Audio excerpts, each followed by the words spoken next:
Isang pangbihirang mundo na lubhang kakaiba kaysa sa daigdig ng mga tao. Sa digmaang ito, ang kinabukasan ng Encantadia ay nasa kanilang mga kamay.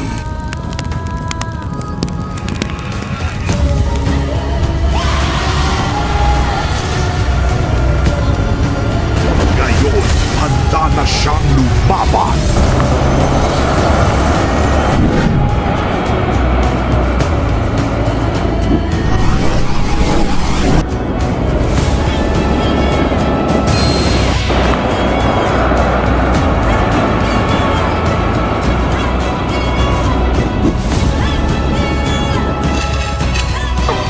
Anak siya ni Sang Danaya!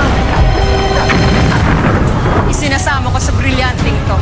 Natanggalin ang hininga ng mga katon.